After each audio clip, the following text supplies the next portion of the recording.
ఎన్నో రకాల మత్తులు ఉన్నాయి. ఇదొక మత్తు, త్రాగుడు మత్తు. కొంతమంది త్రాగుతారు, మత్తు పదార్థాలు తీసుకుంటారు, వైన్ తీసుకుంటారు, త్రాగుడు. మొన్న యవనస్తుడు వచ్చాడు చర్చ్కి. ఆ యవనస్తుడితో మాట్లాడుతున్నాను, చాలా బాగుంటున్నాడు. ముందు ఇక్కడే దగ్గరలో ఉంటాడు. ఆరాధన అంతా అయిన తర్వాత చాలాసేపు కూర్చున్నాము, 1 గంట సేపు కూర్చోవాల్సి వచ్చింది ఆ పిల్లోడితో. వాడు కూర్చుంటే త్రాగుడికి మొన్న ఒక్క రోజులా 12,000 రూపాయలు ఖర్చు చేసిండంట త్రాగుడికి. మంచి ఉద్యోగం, భార్య, పిల్లలు, త్రాగి అన్ని దెబ్బలే, అన్ని దెబ్బలే. ప్రార్థన చేసినాం, దేవుడు విడిపించిండని నమ్ముతున్నాను నేను, దేవుడు కార్యం జరిగించిండని. ఆమేన్, హల్లెలూయా. పిల్లల మత్తులో ఎంతమంది జీవితాలు పాడైపోతున్నాయి. క్రైస్తవుల జీవితంలో ఇక్కడ ఉన్నటువంటి వారు అట్లాంటి దాంట్లో ఎవరు లేరు, కానీ జనరల్గా చెప్పనియండి వింటున్నటువంటి వారు, త్రాగుడికి దూరం ఉండాలా. నోవాహు మత్తుడై పడిపోయాడు కదా పిల్లరా, తన మీద బట్ట పోయిందన్న సంగతి తెలియదు కదా. త్రాగుడు వల్ల ఎన్ని అనర్థాలు ఉన్నాయో ఒకరోజు మొన్న చెప్పాను నేను, ఎన్ని అనర్థాలు ఉన్నాయో త్రాగుడు వల్ల. ఆ త్రాగుడు నుండి బయటికి రా, ఆ మత్తు పదార్థాల నుండి బయటికి రా. నువ్వు అనొచ్చు, నేను రావాలనుకుంటున్నాను కావట్లేదు. ప్రభు సాయం చేస్తాడు నీకు, ప్రభు సాయం చేస్తాడు. హల్లెలూయా. మన కాలనీలో గుడంబ శంకర్ అన్న, గుడంబ అమ్ముతుండే, 40 సంవత్సరాల నుంచి అమ్ముతాడు గుడంబ. వాళ్ళ ఫ్యామిలీ ఇదే పని, గుడంబ తయారు చేయడం, అమ్మడం. మన సాక్ష్యం చెప్పిండు కదా, మారాలి నువ్వు, అమ్మొద్దు నువ్వు అని ఎస్ఐల మీద ఎస్ఐలు పట్టుకుపోయినరు ఆయనని. ఎస్ఐలు పట్టుకుపోయిన వాళ్ళంతా మారిపోయారు, కానీ ఈయన మారలే.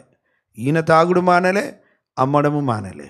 చివరికి ఆయన అన్నమాట, ఎస్ఐలు పట్టుకున్నారు మారలే, యేసయ్య పట్టుకున్నాడు మారిన. హల్లెలూయా.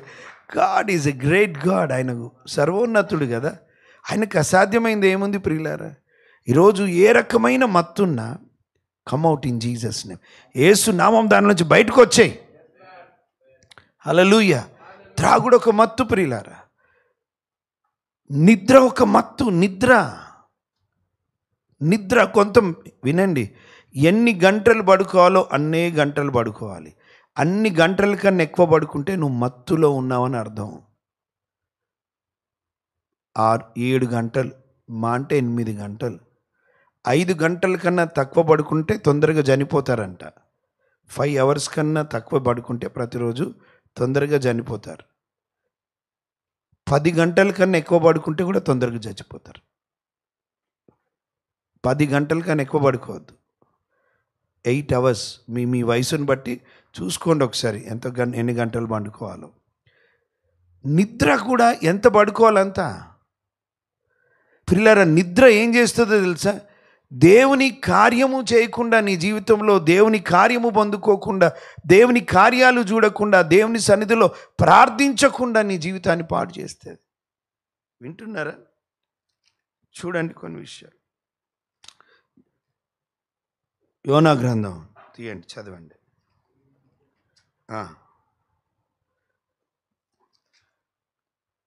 చదువుతారా? మొదటి అధ్యాయంలో యోనా గారు పారిపోతున్నారు. దేవుడు ఎక్కడ బొమ్మన్నాడు? ఎక్కడ బొమ్మన్నాడండి? ఎక్కడ పోతున్నాడు? Exactly opposite direction. చదవండి మొదటి అధ్యాయం. ఆయన నేను ప్రవక్తనని బాగానే చెప్తున్నాడు, అమిత్తై కుమారుడైన యోనాకు ప్రత్యక్షమై ఈలాగు సెలవిచ్చెను.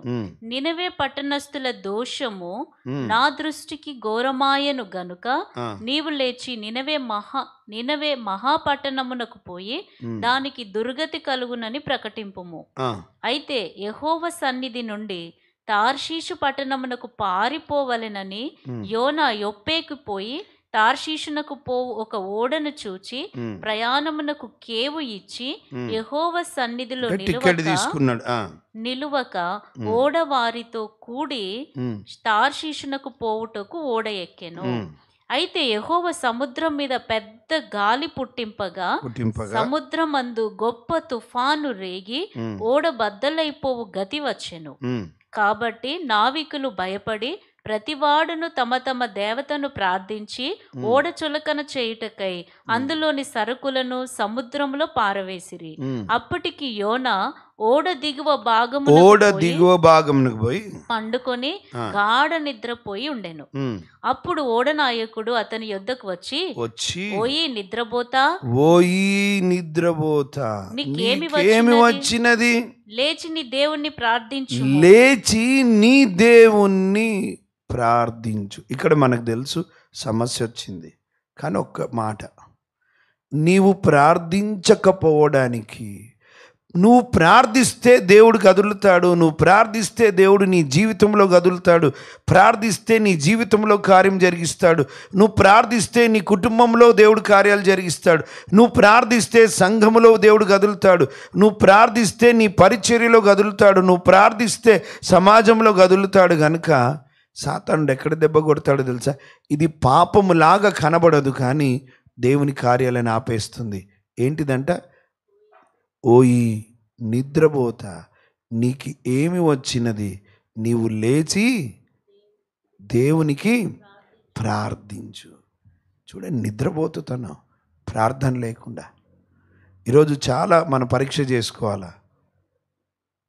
ఒకవేళ నిద్ర నీ జీవితానికి ప్రార్థనకి ఆటంకమైతే నిద్రను నువ్వు ముందు జయించాలి. హల్లెలూయా. ఫస్ట్ నీ ప్రార్థన జీవితంలో నువ్వు ముందుకు వెళ్ళాలంటే ఫస్ట్ నీ జీవితంలో నిద్రను జయించడం నేర్చుకోవాలా. యాకోబు అందరినీ వాగు అటువైపు దాటించి ఒంటరిగా మిగిలిపోయాడు రాత్రంతా. ఆయన తన పరిస్థితిని జయించడానికి ముందు నిద్రని జయించాడు. నిద్రను జయించడం నేర్చుకోవాలి మనం. హల్లెలూయా. ఎన్ని గంటలు పండుకోవాలి, అన్ని గంటలు పండుకోవాలి, అలాం పెట్టుకోవాలి, లేవాలా. లేచి ఏం చేయాలి బ్రదర్? అంత ప్రొద్దున ప్రార్థన చేయి, ప్రార్థనలో గడుపు, దేవుని వాక్యం చదవడం మొదలుపెట్టు, గడుపు.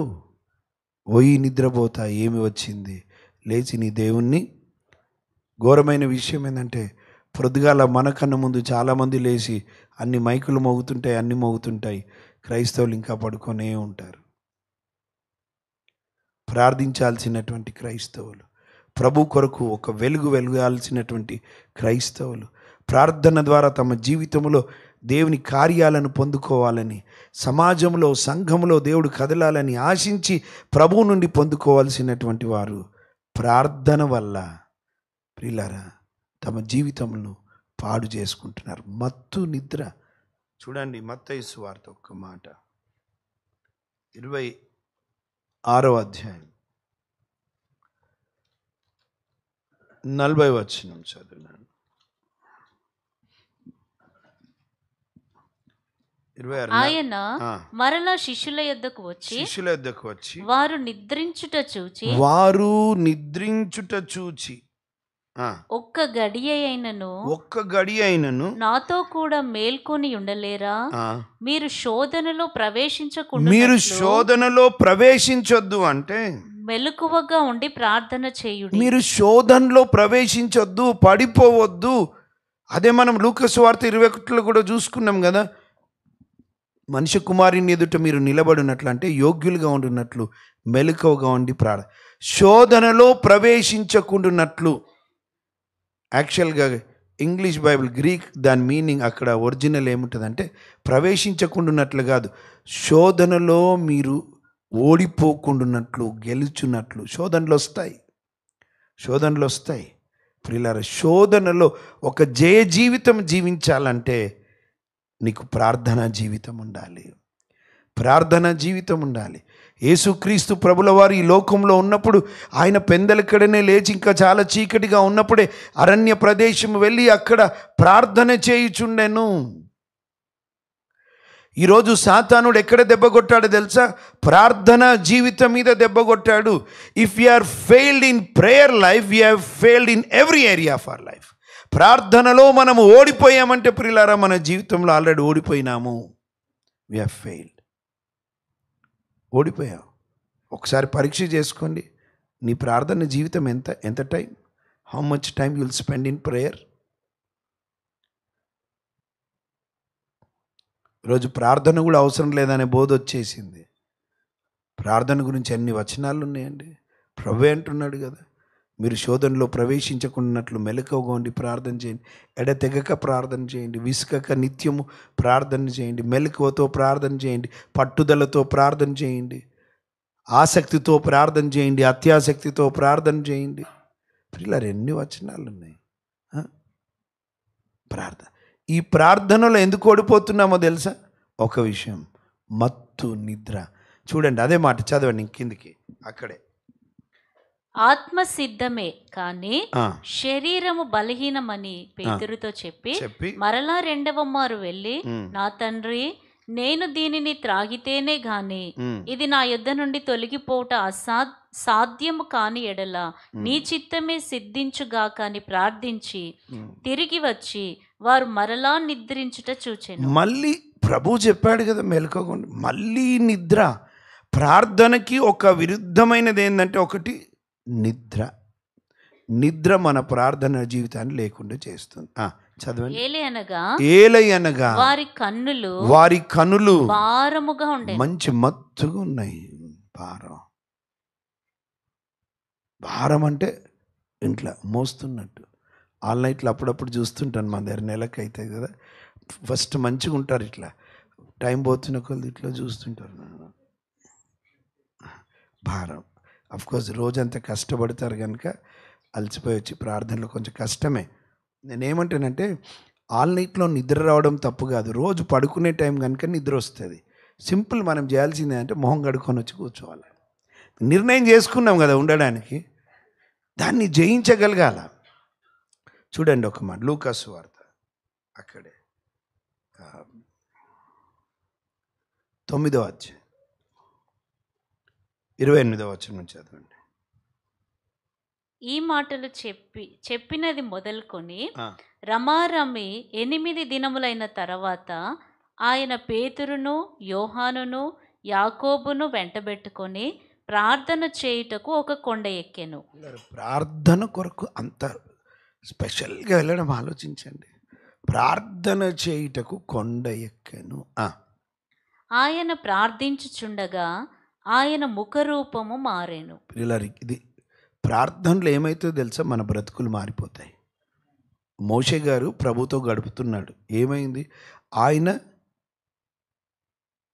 ఏం మారిపోయింది తనకే తెలియదంట. ఆయన చర్మము వెలిగిపోతుంది, తన ముఖం వెలిగిపోతుంది, తన ముఖము ప్రకాశిస్తున్న సంగతి తనకే తెలియదు. వారు చూడలేకపోతున్నారు. Where our lives will change. మన మోకాళ్ళు నల్లగైతే మన మొహాలు తెల్లగైతాయి. మళ్ళీ చెప్తాను, మన మోకాళ్ళు ఇంటికి వెళ్ళి పరీక్ష చేసుకోండి, ఎట్లున్నాయో నున్నగా ఉంటాయి మనవి చక్కగా. మోకాళ్ళు నల్లగవుతే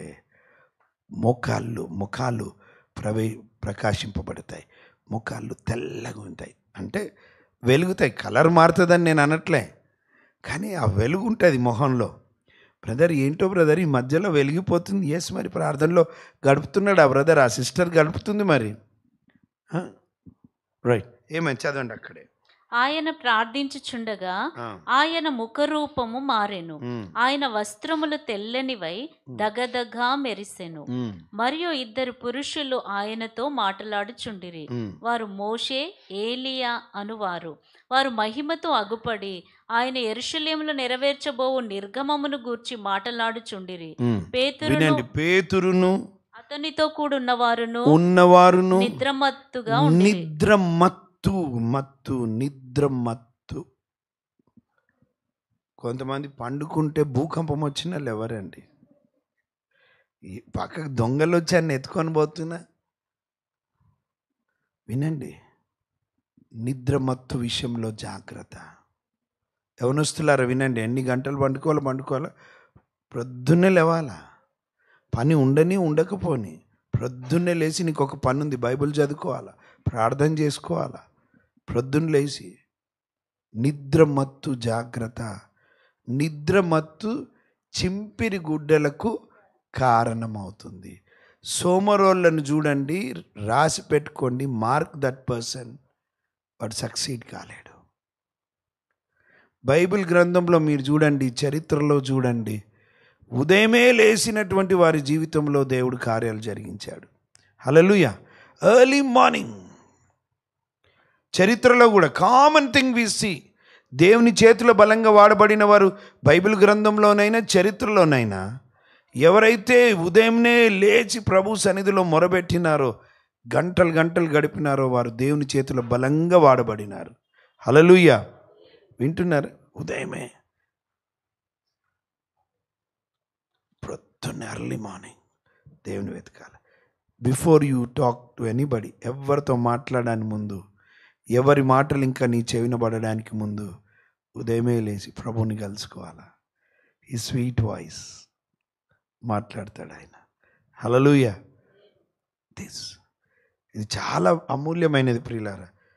వారి కనులు మత్తుగా ఉన్నందని, మత్తు ప్రియులారా.